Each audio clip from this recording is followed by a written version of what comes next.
हे दोस्तों, welcome to my channel. आज से हम सीए इंटर ऑडिट की रिवीजन सीरीज शुरू करने वाले हैं, जिसमें हम चैप्टर वाइज पूरा कोर्स अच्छे से रिवाइज करेंगे। ठीक है, क्योंकि ये थ्योरी सब्जेक्ट है, ठीक है, फुल थ्योरी सब्जेक्ट, तो इसमें 3 चीजें करना बहुत ज्यादा इंपॉर्टेंट होता है। सबसे पहले कॉन्सेप्ट क्लैरिटी, ऑफ कोर्स। दूसरी चीज रिवीजन, क्योंकि इस सब्जेक्ट को भूलने की बीमारी ज्यादा है, तो आपको इसको बार बार रिवाइज करते रहना पड़ता है। ठीक है। एंड थर्ड चीज, सब कुछ याद है, सब कुछ आता है, बट क्वेश्चन नहीं समझ आता। इसमें एक गेम है, क्योंकि किस तरह से वो पूछा जाता है, किस तरह से उसका आंसर लिखना है, ये भी हमें एक प्रैक्टिस करनी पड़ती है। जैसे प्रैक्टिकल क्वेश्चंस करते हैं, उसी तरह थ्योरी क्वेश्चंस को भी देखना पड़ता है। इट्स नॉट कि तुम रिवीजन करके चले जाओगे तो उतना तुम्हें कॉन्फिडेंस बिल्ड होगा, क्वेश्चंस करना भी जरूरी है। तो अभी हम इसका सेकेंड पार्ट इन सीरीज में देखने वाले, दैट इज रिवीजन। ठीक है, so without wasting any time हम लोग स्टार्ट करते हैं चैप्टर 1 की रिवीजन। ओके, सो जैसे कि आपको नाम पता है, nature, objective and scope of audit.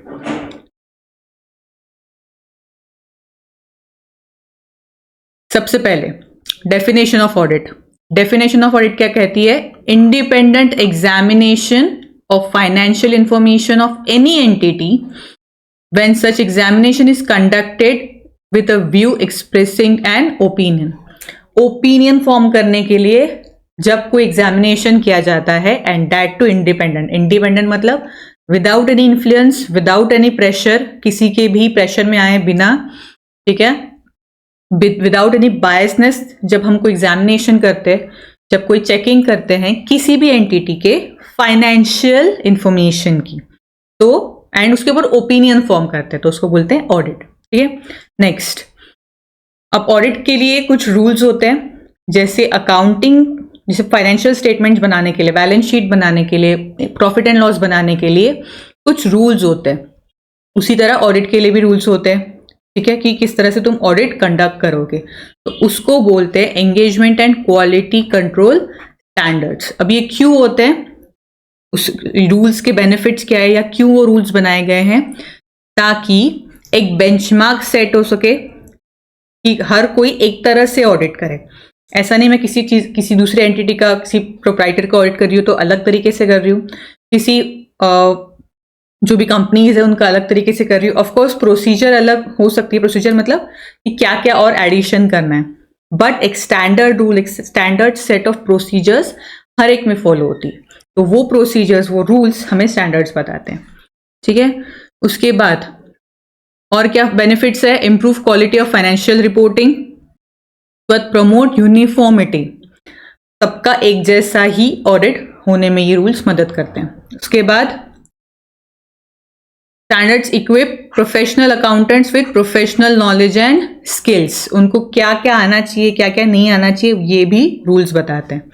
ठीक है, और of course audit quality ensure करता है। अब मेन पार्ट, कि जो भी रूल्स फॉलो नहीं करता, या सबसे पहले तो उसको फॉलो करना है, that is the main thing. नहीं करता है तो क्या? ऐसे क्वेश्चंस आते हैं कि उसने पर्टिकुलर प्रोसीजर जो स्टैंडर्ड में दी है वो फॉलो नहीं की, तो तुम क्या करोगे? तो उसका आंसर इसमें है। ठीक है, सबसे पहले क्या है कि प्रोफेशनल अकाउंटेंट को स्टैंडर्ड्स फॉलो करना ऑफकोर्स जरूरी है, कंपलसरी है। ठीक है, ऑर्डिनरीली वो फॉलो करता है, बट अगर ऐसी कोई सिचुएशन आई कि स्पेसिफिक प्रोसीजर जो स्टैंडर्ड में लिखी हुई है वो इनइफेक्टिव है उस पर्टिकुलर काम के लिए, वो मतलब वो हम नहीं कर पाए फॉर सम रीजंस, ठीक है, तो उस केस में अपने को क्या करना है? He is required to document how alternative procedure perform to achieve the purpose. एक प्रोसीजर नहीं की तो इसका मतलब ये नहीं वो एरिया छोड़ देना। अगर कैश चेक नहीं कर पा रहे और तुम्हारे रूल्स में लिखा है, स्टैंडर्ड में लिखा है कि वो चेक करनी है, तो अगर वो नहीं कर पाया फिजिकली, तो दूसरी प्रोसीजर क्या की वो कंफर्म करने के लिए वो अपने को पहले डॉक्यूमेंट करनी है, ऑफकोर्स करनी भी, और वो हमें लिख के रखनी है। उसके बाद क्यों हम वो जो ओरिजिनल प्रोसीजर परफॉर्म नहीं कर पाए उसको भी डॉक्यूमेंट करना है। ठीक है, तुम्हारी रिपोर्ट में you should draw attention to that departures. And last, ऐसा नहीं कि हर चीज को ऑल्टरनेटिव करके हमने लिख के रख दिया, ठीक है। This is the last option, कोई भी प्रोसीजर फॉलो ना करना इज द लास्ट ऑप्शन, ठीक है। तो हम छूट नहीं जाते कि रीजन दे दिया नहीं हो रहा है तो दैट्स इट ना। It is also to be noted that mere disclosure in report does not absolve professional accountant from complying the applicable standards. छूट नहीं जाते, we have to follow, ठीक है। उसके बाद कौन से रूल्स है, उसके 5 डिवीजन बनाए हुए हैं। That is standard on quality control, standards on auditing, standard on review engagement, standard on assurance engagement and standard on related services. अब स्टैंडर्ड ऑन क्वालिटी कंट्रोल क्या है? It is related to firm, जो CA firm होती है उसने quality audit करना चाहिए, उसके लिए उसने क्या रूल्स फॉलो करने चाहिए, उसकी क्या रिस्पॉन्सिबिलिटीज है, ये इस सेट ऑफ रूल्स में लिखा हुआ है, ठीक है। Is issued to establish standards and provide guidance regarding firms responsibility for system of quality control, ठीक है। अब सेकेंड क्या है? Standards on auditing. Standards on auditing किसको लगता है? Audit of historical financial statement. Historical financial statement, historical financial statement मतलब क्या? पिछला साल का या पिछले ऑडिट्स, सॉरी पिछले फाइनेंशियल स्टेटमेंट्स, ठीक है। फ्यूचर नहीं, past, that is called historical financial statement. जब उसका हम ऑडिट करते हैं for forming a reasonable assurance. Reasonable assurance क्या होता है वो हम आगे रिवाइज करेंगे। तो इसके लिए जो भी रूल्स है वो स्टैंडर्ड्स ऑन ऑडिटिंग में दिए गए, ठीक है। उसके बाद स्टैंडर्ड ऑन रिव्यू एंगेजमेंट, उसमें क्या है? It is the review of historical financial. ऊपर क्या था? ऑडिट, नीचे क्या है? रिव्यू। तो बट ऊपर क्या था? रीजनेबल अश्योरेंस एंड यहाँ पे क्या है? लिमिटेड अश्योरेंस, ठीक है। तो इसमें फ्यूअर प्रोसीजर्स इन्वॉल्व होती है। फर्क क्या है दोनों में? इसमें फुल फ्लेज प्रोसीजर्स इन्वॉल्व होती है, फुल फ्लेज एग्जामिनेशन होता है। इसमें कुछ ही प्रोसीजर्स फॉलो होती है या कुछ ही प्रोसीजर्स हम करते हैं, इसीलिए लिमिटेड अश्योरेंस है, लाइक 20-30%, और उसमें 80-90% होता है, ठीक है। उसके बाद standards on assurance engagement. Standards on assurance engagement क्या है? It is neither audit nor review of historical financial statement. इसके अलावा other than historical financial statement जो भी है दैट इज कॉल्ड, वो मतलब उसमें जो भी रूल्स लगते हैं वो इस सेट ऑफ रूल्स में आते हैं, ठीक है। उसके बाद जैसे प्रोस्पेक्टिव फाइनेंशियल में फ्यूचर के फाइनेंशियल इंफॉर्मेशन को जब हम चेक करते हैं या उसकी क्रेडिबिलिटी या उसका जो भी बेस लिया है वो सही है या नहीं, ये सब जब हम चेक करते हैं तब ये रूल्स लगते हैं, ठीक है। And last is standards on related services. Standards on related services मतलब it is to perform agreed upon procedures regarding financial information. Agreed upon procedure मतलब पर्टिकुलर चीज, कोई जो अपन मतलब कंपनी और तुम में डील हुई है कि एक पर्टिकुलर चीज, सिर्फ रेवेन्यू देखना है, सिर्फ सेल्स या सिर्फ परचेज देखना है, तो उससे रिलेटेड क्या रूल्स है, क्या लिखना है, कैसी रिपोर्ट देनी है, ये सब इस रूल्स में इन स्टैंडर्ड्स में आते हैं, ठीक है, लिखा ही है। Concerning individual items of financial data, sets account payable and accounts receivable, ठीक है। एंड इन सबको साथ में क्या बोलते हैं? इन सबको साथ में क्या बोलते हैं? Engagement standards.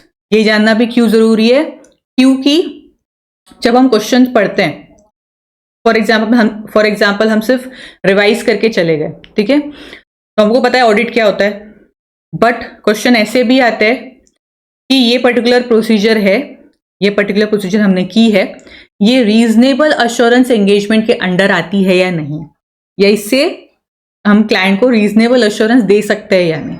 बोलने का मतलब क्या है कि ऑडिट में आती है या नहीं, ठीक है। बट क्योंकि उसको अल्टरनेट प्रोसीजर या अल्टरनेट वर्ड उसने यूज कर लिया, हम क्वेश्चन कैच नहीं कर पाते, इसलिए ये सब जानना, छोटी छोटी चीजें जानना जरूरी है, ठीक है। के बाद क्यों करते हैं ऑडिट? सिंपल है, क्यों करते हैं? क्योंकि जो भी शेयर होल्डर्स इन्वॉल्व रहते हैं उनका पैसा इन्वॉल्व रहता है, ठीक है, और मैनेजमेंट जो कंपनी चलाते हैं, जो डे टू डे काम करते हैं, वो भी अलग होते हैं। तो शेयर होल्डर्स को अपने पैसों का भरोसा चाहिए, इसलिए वो थर्ड पार्टी से सब काम कराते हैं, थर्ड पार्टी से मतलब सीए से पूरा ऑडिट कराते हैं, ठीक है। के बाद ऑडिटेड अकाउंट्स को हाई क्वालिटी इंफॉर्मेशन बोला जाता है। जो भी अदर यूजर्स है वो भरोसा करते हैं कि अगर ये ऑडिट हुआ है, एग्जामिनेशन हुआ है बाय थर्ड पार्टी, तो ये सही ही होगा, ठीक है। क्योंकि आपको पता है कि फाइनेंशियल स्टेटमेंट्स कौन बनाता है, मैनेजमेंट बनाता है, तो इसलिए उसके ऊपर कम भरोसा होता है। पर जब थर्ड पार्टी आके वो बनाती है तो उसके ऊपर पूरा विश्वास होता है, ठीक है। सेम चीज गवर्नमेंट भी ऑडिटेड एंड सर्टिफाइड स्टेटमेंट को उसके बेसिस पे ही लाइसेंस देती है, ठीक है। ये हमें फ्रॉड और एरर करेक्ट करने में हेल्प करता है, क्योंकि तीसरा बंदा आता है, तुम्हारी प्रोसीजर्स या तुम्हारे अकाउंट डेटा में क्या क्या गलती है, क्या क्या तुमने सुधारना चाहिए, ये भी ऑडिट में बताया जाता है। के बाद मोरल चेक ऑन एम्प्लॉयज, अगर कुछ भी जो भी एम्प्लॉयज फ्रॉड कर रहे होंगे, उनको पता है कोई तीसरा के चेक करने वाला है, तो मैं इसको छुपा नहीं सकता, ठीक है, तो उनके ऊपर एक मोरल चेक बैठ जाता है। उसके बाद तुम्हारी एग्जिस्टिंग फंक्शंस में या ऑपरेशंस में कोई भी वीकनेस है तो वो ऑडिट में पकड़े जा सकते हैं, ठीक है, वो उसे तुम तो ठीक कर सकते हो। एंड अगर तुमने कोई लोन लिया है बैंक से वगैरह, तो क्रेडिबिलिटी के लिए भी ऑडिटेड फाइनेंशियल स्टेटमेंट देखा जाता है, ठीक है, सिंपल। के बाद सेम चीज एडवांटेजेस हो गए, अब है लिमिटेशंस। लिमिटेशंस क्या है ऑडिट के? सबसे पहली बात, ऊपर हमने क्या देखा, रीजनेबल अश्योरेंस 80-90%, 100% क्यों नहीं दे रहे, क्यों नहीं दे रहे, इसका आंसर इन लिमिटेशंस में छुपा हुआ है। तुमको 100% अश्योरेंस देने की जरूरत नहीं होती है सीए वालों को, ठीक है। जो भी ऑडिट कर रहा है, ऑडिटर को बोल सकते हैं अपन, यहाँ पे वर्ड का यूज करेंगे ऑडिटर। ऑडिट में, ऑडिट सब्जेक्ट में वर्ड्स का बहुत इंपॉर्टेंस है, ठीक है, क्योंकि हाईलाइट ही वर्ड्स, अगर तुमने सही करेक्ट वर्ड्स यूज किए तो तुम्हारे मार्क्स आने के, क्योंकि इतना बड़ा पैराग्राफ, इतना बड़ा आंसर वो नहीं पढ़ सकता, तो तुमने प्रॉपर एक जनरल लैंग्वेज में लिखा तो भी जनरली अवॉइड करके निकल जाएगा एग्जामिनर या जो भी चेकर है, ठीक है। बट तुमने स्पेसिफिक वर्ड्स लिखे तो उसको पता है कि तुम वो टेक्निकल टर्म्स भी आते हैं, ठीक है, तो वो ज्यादा कैची हो जाता है। तो ऑडिटर को it is not expected and can not reduce audit risk to 0, इसीलिए वो एब्सोल्यूट अश्योरेंस नहीं दे पाता, उसको रीजनेबल, वही रीजनेबल ही अश्योरेंस दे पाता है। क्यों, ये हम नीचे पढ़ेंगे। सबसे पहला, जो भी मैनेजमेंट, जो भी फाइनेंशियल स्टेटमेंट्स बनाती है, it is based on some interpretations, some assumptions, some judgements. से डेप्रिसिएशन कैलकुलेशन हो गया या कोई प्रोविजन बनाई है, तो everything is based on some assumptions, या ऐसा हुआ तो ये इतना इतना अमाउंट आएगा, ठीक है, तो कोई एक्यूरेट नहीं होता है, ठीक है। So that is one thing, वो उनके डिसीजन पे या अजम्पशंस पे डिपेंड होता है, तो वही उनके खुद के कैलकुलेशंस पे श्योर नहीं है तो अपन भी नहीं हो सकता, ठीक है। Second, it is based on judgement by management. दूसरा, मैनेजमेंट या उसके एम्प्लॉयज हो सकता है तुम्हें पूरी इंफॉर्मेशन दे या ना दे, इंटेंशनली या नॉन इंटेंशनली, तुम्हें मतलब ऑडिटर को जो भी इंफॉर्मेशन है, उसको ऑडिट करने के लिए जो भी इंफॉर्मेशन चाहिए, हो सकता है उसको मिले या ना मिले। पूरी इंफॉर्मेशन नहीं मिली तो ऑफकोर्स वो सही से ऑडिट नहीं कर पाएगा, ठीक है।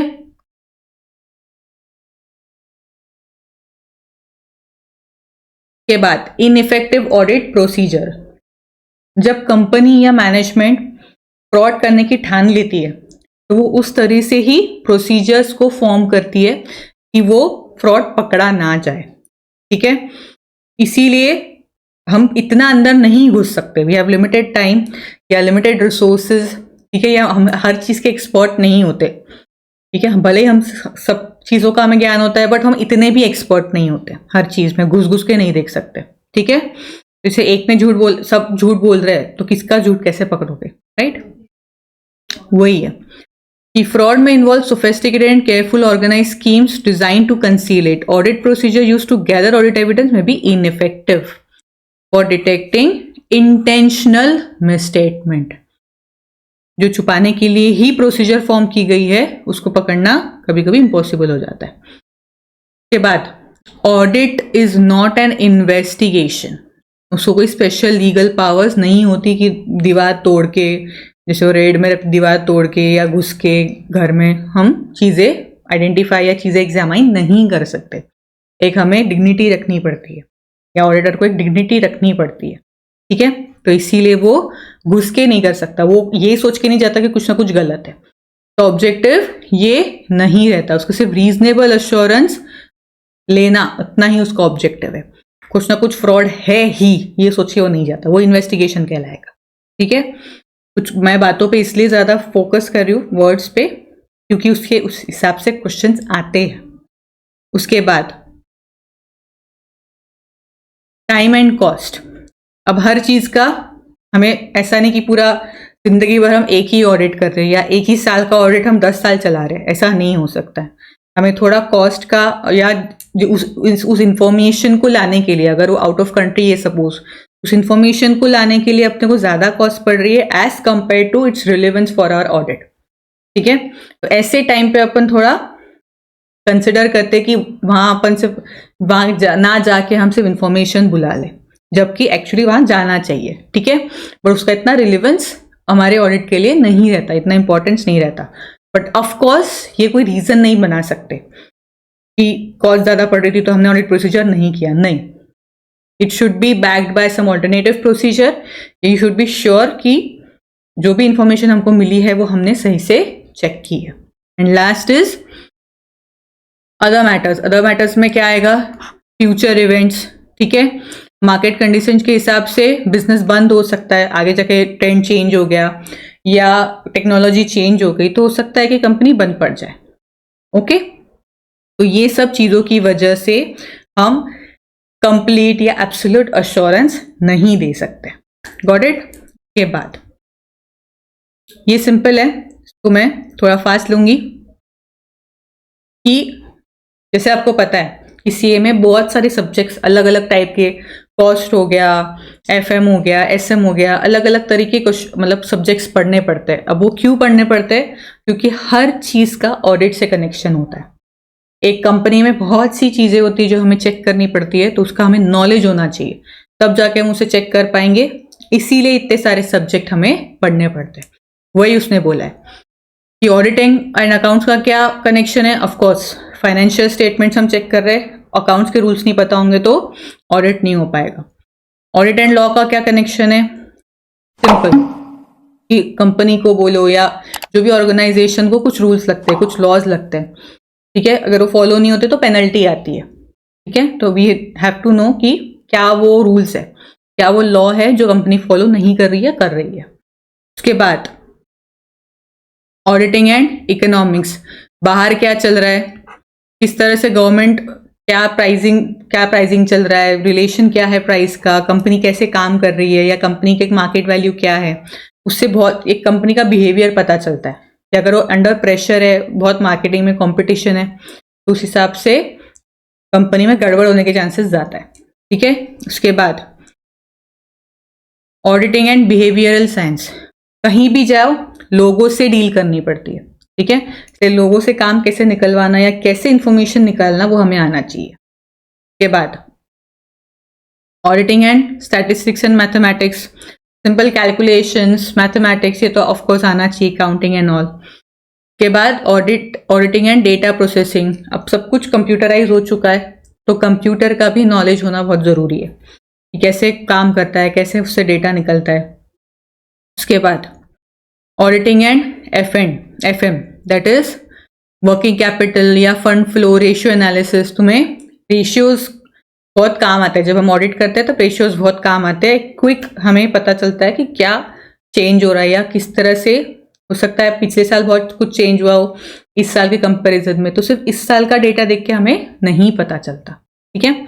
उसके बाद ऑडिटिंग एंड प्रोडक्शन, तुम अगर मैन्युफैक्चरिंग यूनिट को ऑडिट कर रहे हो तो तुम्हें कॉस्ट शीट, कैसे डायरेक्ट कॉस्ट निकलती है, कैसे इनडायरेक्ट कॉस्ट निकलती है, ओवरहेड्स क्या होते हैं, तो ये सब तुम्हें पता होना चाहिए, ठीक है। इसीलिए हमें इतने सारे सब्जेक्ट्स पढ़ने पड़ते हैं, ओके। के बाद अब आते हैं ऑब्जेक्टिव्स ऑफ ऑडिट। ऑब्जेक्टिव क्या है, क्यों हम ऑडिट करते हैं? ऊपर ही लिखा हमने, ओपिनियन फॉर्म करने के लिए, करेक्ट। बट उसके तीन मेन चीजें, तीन मेन उसने पार्ट की है। सबसे पहला क्या है, to obtain reasonable assurance about whether the financial statement as a whole are free from material misstatement। सबसे पहला ऑब्जेक्टिव क्या है कि हमें अश्योर होना है कि जो भी फाइनेंशियल स्टेटमेंट है वो मटेरियल मिसस्टेटमेंट से फ्री है। मटेरियल मिसस्टेटमेंट मतलब क्या, अभी के लिए बता रही हूँ, इंपॉर्टेंट जो यूजर्स को अफेक्ट करते हैं, ऐसी इंफॉर्मेशन अगर गलत बताई गई है फाइनेंशियल स्टेटमेंट में तो वो अपने लिए सही नहीं है। ठीक है, तो अपने को ये अश्योरेंस, तो हमें मतलब ऑडिटर को ये अश्योर करना है कि it is free from material misstatement. दूसरा, फाइंड आउट कर लिया, उसके बाद क्या, उसके बाद करना है रिपोर्ट, लिखना है राइटिंग में। ठीक है, एंड उसके बाद लिख लिया, आप किसको देंगे, कम्युनिकेट एज पर एस, ऐसे में जिसको बोला है उसको तुम वो रिपोर्ट हैंड ओवर करो। ठीक है, तो 3 चीजें, पहले तो अश्योर हो जाओ, उसको फिर लिखो और वो लिखी हुई चीज किसी को दो। So these are the objective as per SA 200।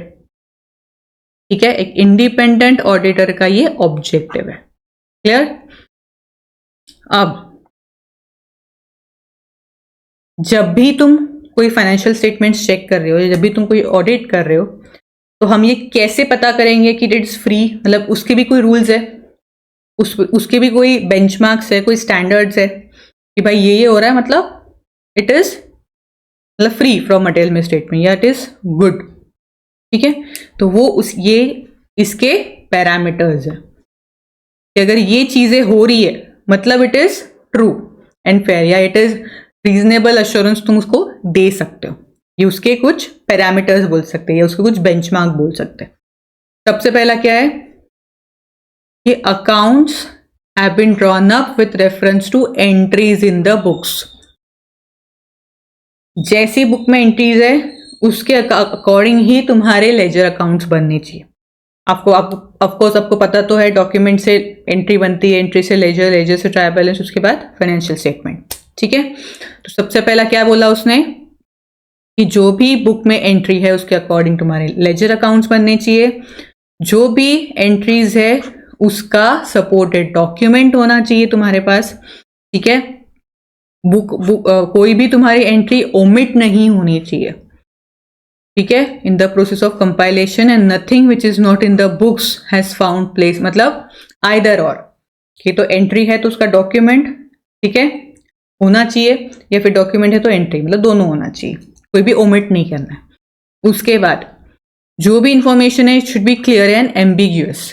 ऐसा नहीं कि सब कुछ मिसलेनियस, पूरे एक्सपेंसेस में आधी से ज्यादा चीजें मिसलेनियस एक्सपेंस में डाल के रख दी, नहीं, सबका अलग से बाइफर्केशन होना चाहिए कि किसके लिए कितना खर्चा किया है। ठीक है, उसके बाद डिस्क्लोजर एज पर एएस, हमारे अकाउंटिंग स्टैंडर्ड्स में अलग अलग स्टैंडर्ड्स में अलग अलग चीजों के डिस्क्लोजर्स दिए गए, तो उस हिसाब से तुम्हें प्रॉपरली उसको क्लासिफाइड एंड डिस्क्लोज करना है इन फाइनेंशियल स्टेटमेंट।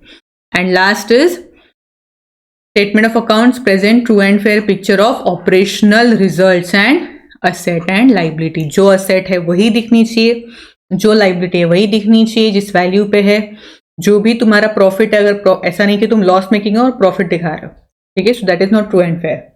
तो वही बोल रहे हैं कि जब फाइनेंशियल स्टेटमेंट इन सारे पैरामीटर्स पर खरी उतरती है, इट मीन्स कि अब तुम उसके ऊपर रीजनेबल अश्योरेंस दे सकते। ठीक है, के बाद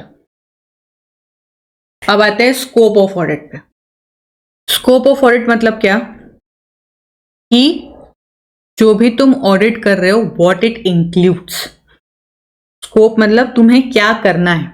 अब तुम सीए कर रहे हो या सीए इंटर में हो तो उसमें तुम्हें क्या क्या पढ़ना है, दैट इज योर स्कोप। उसी तरह जब तुम्हें ऑडिट करना है तो तुम्हें क्या क्या करना है, क्या क्या तुम्हारे काम में आता है, दैट इज स्कोप। ठीक है, तो सबसे पहला क्या है कि the audit should cover adequately all aspect of enterprise relevant to the financial statement. जो भी फाइनेंशियल स्टेटमेंट, जिस भी ईयर का फाइनेंशियल स्टेटमेंट का ऑडिट हो रहा है, उसके हर हेडिंग तुम्हारे ऑडिट में इंक्लूड होनी चाहिए। ठीक है, हर एस्पेक्ट से, जरूरी नहीं है कि उसमें जो है उतना ही, अगर फाइंड आउट करते करते ऐसा तुम्हें कोई भी चीज मिल गई जो उसमें इंक्लूड होनी चाहिए थी, वो भी तुम्हारे स्कोप में आ जाएगी। ठीक है, so it should cover all aspects. ठीक है, सेकेंड, सोर्स डेटा। मतलब क्या बोल रहे कि जो भी तुम्हारी फाइनेंशियल स्टेटमेंट बनी है, डायरेक्ट तो नहीं बनी है, ठीक है, कहीं से होके आई है, कहीं से गुजर के आई है। ठीक है, मतलब क्या, डॉक्यूमेंट, एंट्री, जैसे मैंने बोला एंट्री, उसके बाद लेजर्स, उसके बाद ट्रायल बैलेंस। ठीक है, प्लस वो डॉक्यूमेंट बनाने की भी कोई प्रोसीजर होगी, है ना। अगर कोई बिल बन रहा है, कोई पेमेंट हो रहा है, तो उसकी भी एक प्रोसीजर होती है कि कौन कौन बिल बना रहा है, माल आ रहा है तो इन्वेंट्री की एंट्री कैसे हो रही है, पेमेंट हो रहा है तो अकाउंट्स डिपार्टमेंट पेमेंट की एंट्री कैसे कर रहा है, कौन से बेसिस पे कर रहा है। ठीक है, तो ये सब प्रोसीजर भी आती है, तो इसको बोलते हैं सोर्स डेटा। ठीक है, तो अगर ये सोर्स डेटा ही सही नहीं है तो फाइनेंशियल स्टेटमेंट कैसे सही हो सकती है। ठीक है, इसीलिए सोर्स डेटा को चेक करना ये तुम्हारा पहला पर्पस है, या ये तुम्हारे स्कोप में पहले आता है। क्या लिखा है कि auditor should satisfy that information contain in accounting records and other source is reliable. ठीक है, अभी रिलायबिलिटी कैसे चेक करेंगे, अकाउंटिंग सिस्टम देख के, पहली बात। ठीक है, ऑफ कोर्स कि जो अब एंट्री है वो डेबिट क्रेडिट कैपिटल रेवेन्यू सब सही से जा रहे हैं कि नहीं। And second, internal control, inquiries and procedures. कि जो मैंने बोला ना डॉक्यूमेंट, तो वो डॉक्यूमेंट जिसके बेसिस पे एंट्री हुई है वो कितना सही तरीके से बना है, ये हम इंटरनल कंट्रोल से चेक करते हैं। तो हम डॉक्यूमेंट को भी चेक करेंगे और उस डॉक्यूमेंट से जो पूरी एंट्रीज बनी है जिसके ऊपर से फाइनेंशियल स्टेटमेंट बना है वो भी हमारे स्कोप में आ जाता। क्लियर। एंड उसके बाद डिस्क्लोजर, क्या लिखा है कि auditor should decide whether relevant information is properly disclosed. जिस तरह से एएस ने बोला है, या किसी पर्टिकुलर उस कंपनी को या ऑर्गेनाइजेशन को जो भी लॉ लगता है उसने जो भी डिस्क्लोज करने बोला है, वो चीज डिस्क्लोज हुई या नहीं ये चेक करना तुम्हारे स्कोप में आता है। ठीक है, उसके लिए क्या करेंगे, auditor should determine whether relevant information is properly disclose by comparing financial statement with accounting records and other sources. ठीक है, उसके बाद considering the judgement that management has made. And तीसरा, and auditor should also assess selection and consistent application of accounting policy, the classification and adequacy of disclosure. इन तीन basis पे सबसे पहले उसने क्या बोला है, जो भी अकाउंटिंग रिकॉर्ड्स तुम देख रहे हो, जो भी एंट्रीज वेंट्रीज तुम जो भी देख रहे हो, उससे रिलेटेड क्या क्या तुम्हें डिस्क्लोजर करने चाहिए एज पर रिक्वायरमेंट्स। ठीक है, दूसरा, मैनेजमेंट ने कुछ जजमेंट्स किए होंगे, ठीक है, कि जैसे डेप्रिसिएशन कौन से बेसिस पे है, तो वो सब चीजें उसको भी डिस्क्लोजर में तुम्हें दिखाना है। ठीक है, एंड तीसरा, कोई जैसे अपने को पता है कि कोई भी अकाउंटिंग पॉलिसी कंसिस्टेंटली फॉलो नहीं हुई है, या हुई है जो भी है नहीं हुई है, तो अपने को उसको दिखाना पड़ता है। ठीक है, तो ये सारी चीजें डिस्क्लोजर के टाइम पे हमें कंसिडर करनी है। क्लियर। तो तीन चीजें आ गई स्कोप में, सारे एस्पेक्ट कवर होने चाहिए, सोर्स डेटा चेक करना है एंड डिस्क्लोजर्स चेक करना है। ठीक है, ये सब हमारे स्कोप में आता है, बट हर चीज स्कोप में नहीं आती। क्या नहीं आती, क्या नहीं आती, सबसे पहले जो भी स्कोप के बाहर है, जो ऊपर हमने पढ़ा, उसके अलावा और कुछ है तो वो चेक करना हमारी जिम्मेदारी नहीं है। हम हर चीज चेक नहीं करने वाले। ठीक है, जैसे उसने एग्जाम्पल क्या दिया है कि auditor does not include that technical expert for determining physical condition of certain asset. Depreciation calculation अपने स्कोप में, असेट कितने टाइम तक चलेगी वो हमें नहीं पता, उसके लिए वो असेट वाला देखे, या जो भी उसका मैन्युफैक्चरर है वो जाने। हम उतने एक्सपर्ट नहीं हैं, वो हमारे स्कोप में नहीं आता। दूसरी चीज, audit is not an investigation. हमें घुस घुस के हर चीज की लीगैलिटी, हर चीज का कोई भी अगर डॉक्यूमेंट फेक है तो वो सब हमें चेक करना हमारे स्कोप के अंडर नहीं आता। हम हर चीज के एक्सपर्ट नहीं है, हर चीज में घुस के नहीं देख सकते, ठीक है। तो हमारे पास कोई लीगल पावर भी नहीं है तो हम एक एक चीज को तोड़ फाड़ के सब चेक कर सके, ठीक है, क्लियर। तो ये दो चीजें हमारे स्कोप में नहीं आती, क्लियर। उसके बाद दो तरह के ऑडिट होते हैं। सबसे पहला जो लॉ ने कंपलसरी किया है, ठीक है, जैसे कंपनीज एक्ट ने अगर कंपलसरी किया है तो वो आ जाएगा पहले वाले टाइप में। एंड सेकेंड इज वॉलेंट्री, कि कहीं भी नहीं लिखा है, जरूरी नहीं है ऑडिट करना, बट फिर भी तुम अपने कंसर्न के लिए ऑडिट कर रहे हो, क्लियर। अब ऑडिटर कौन अपॉइंट कर सकता है, ठीक है, कौन ऑडिटर अपॉइंट कर सकता है? जनरली कौन अपॉइंट करता है? ओनर, ठीक है, या फिर अगर लॉ में लिखा है तो कोई अथॉरिटी जो भी है, जो गवर्नमेंट अथॉरिटी है, कोई भी मेन जो है वो अपॉइंट करता है, ठीक है। फॉर एग्जाम्पल कि जैसे कंपनी का है, उसमें कौन करता है? एजीएम में वो अपॉइंट होता है, शेयर होल्डर्स अपॉइंट करते हैं, ठीक है। बट अगर तुम गवर्नमेंट का कर रहे हो, गवर्नमेंट कंपनीज का कर रहे हो, तो कौन करता है? सीएजी, ठीक है। उसी तरह अगर तुम किसी पार्टनरशिप फर्म का कर रहे हो तो पार्टनर्स करते हैं। तो जनरली जो ओनर होता है वो अपॉइंट करता है ऑडिटर। एंड ऑडिट रिपोर्ट किसको सबमिट की जाती है? जनरली जो किसको की जाती है? मेकिंग द अपॉइंटमेंट, जो अपॉइंटमेंट कर रहा है उसको वो रिपोर्ट सबमिट की जाती है, ठीक है। अब एज अ ऑडिटर किसी भी पर्सन में क्या क्या क्वालिटीज होनी चाहिए? क्या क्या क्वालिटीज होनी चाहिए? सबसे पहले तो जो भी एक नॉर्मल ह्यूमन बीइंग की होती है, या एक शातिर दिमाग जो होता है, ठीक है, वो सब मेनली क्वालिटीज होनी चाहिए। That is tact, cautious, firmness, good temper, integrity, clear headedness, patience, ठीक है। तो ये सब चीजें तुम्हारे अंदर, मतलब ऑडिटर के अंदर होनी चाहिए कि तो कामली भी संभाल सके, और एक लीडरशिप, एक फर्मनेस तुम्हारे में होनी चाहिए। तुम्हें कोई भी, मतलब ऑडिटर को कोई भी बेवकूफ ना बना पाए, ठीक है। Second, highest degree of integrity, honesty हमारा मेन चीज है, या सीए का मेन चीज है। ऑडिटर क्यों अपॉइंट कर रहा है? क्योंकि वो जो भी फाइनेंशियल स्टेटमेंट है उसको एक इंडिपेंडेंटली, ऊपर अपने पढ़ा ना इंडिपेंडेंट वर्ड, ठीक है, तो वो इंडिपेंडेंट होना सबसे ज्यादा जरूरी है, ठीक है। दूसरा, ऐसे ही घुस जाएंगे क्या? नहीं, we must have the knowledge.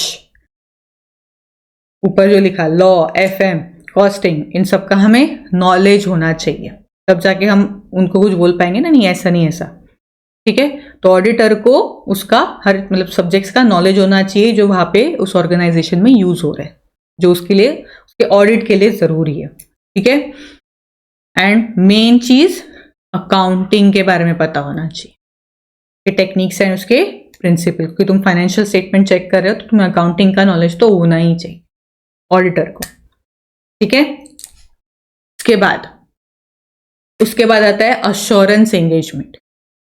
अब अश्योरेंस एंगेजमेंट क्या होता है? अश्योरेंस एंगेजमेंट मतलब इन विच अ practitioner express a conclusion designed to enhance the degree of confidence of the intended user other than the responsible party about the outcome of evaluation of subject matter. मतलब क्या? मतलब audit तो एक चीज होगी, और ऊपर अपन ने रिव्यू पढ़ा, ठीक है, फिर एसआरई वगैरह सब पढ़े, ठीक है।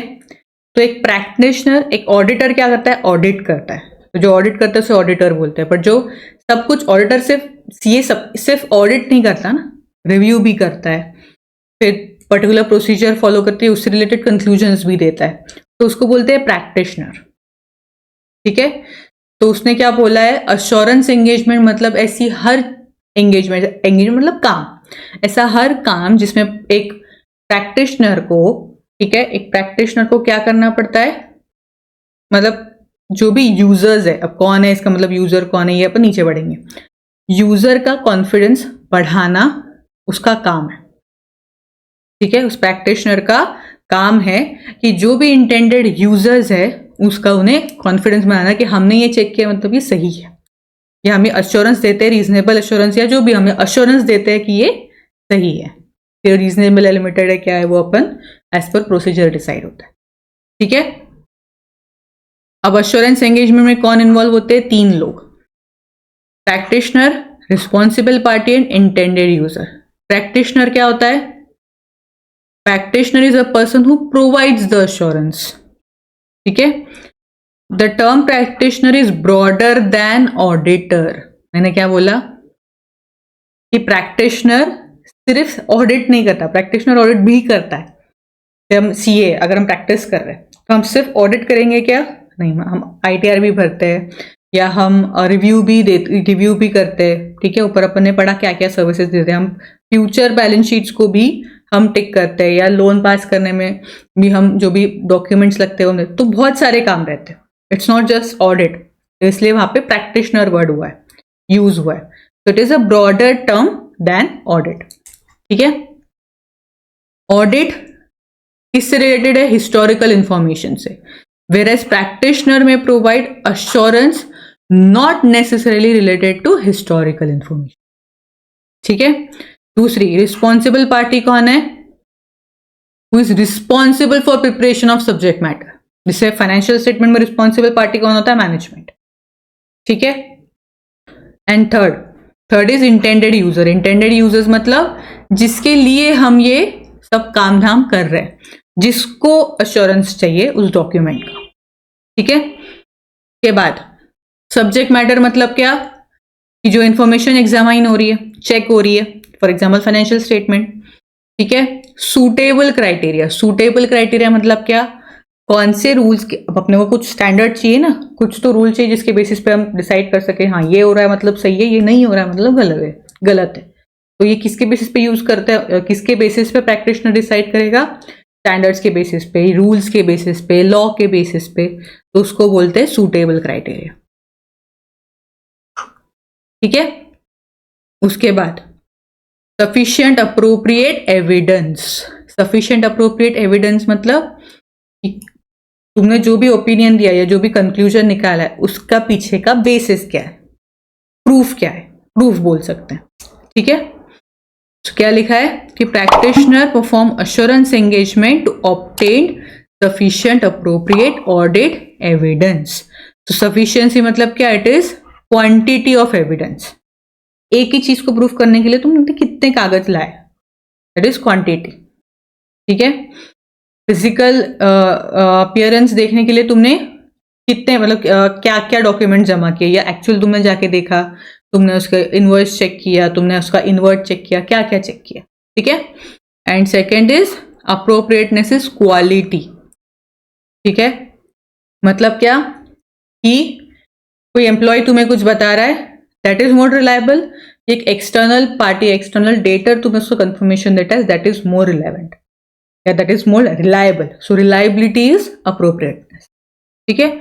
And last is return report, कि तुम जो भी कंक्लूजन दे रहे हो उसको किस तरह से लिख रहे हैं। So these are the elements of assurance. हर अश्योरेंस एंगेजमेंट में ये चीजें होती ही है, ठीक है। एक तो प्रैक्टिशनर जो चेक कर रहा है, किसके लिए चेक कर रहा है, जो भी चेक कर रहा है वो किसने बनाया है, ठीक है। रिस्पॉन्सिबल पार्टी क्या चेक कर रहा है? सब्जेक्ट मैटर, ठीक है। कौन से बेसिस पे चेक कर रहा है? Suitable criteria, backed by sufficient appropriate audit evidence, and जो भी कंक्लूजन है वो राइटिंग में देना है, क्लियर। उसके बाद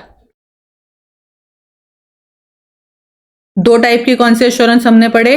रीजनेबल एंड लिमिटेड एश्योरेंस, ठीक है।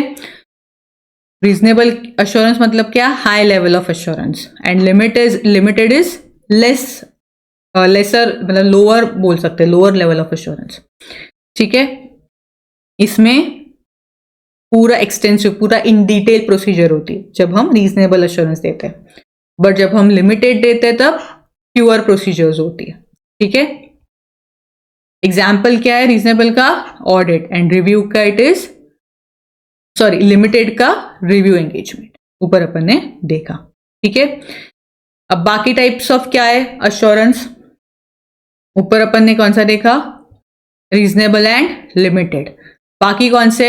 Other than historical financial information से रिलेटेड जो भी अश्योरेंस होते, ठीक है, जैसे फ्यूचर फाइनेंशियल स्टेट इंफॉर्मेशन को चेक करना या इंटरनल कंट्रोल्स को चेक करना, इसको भी हम अश्योरेंस में लेते हैं।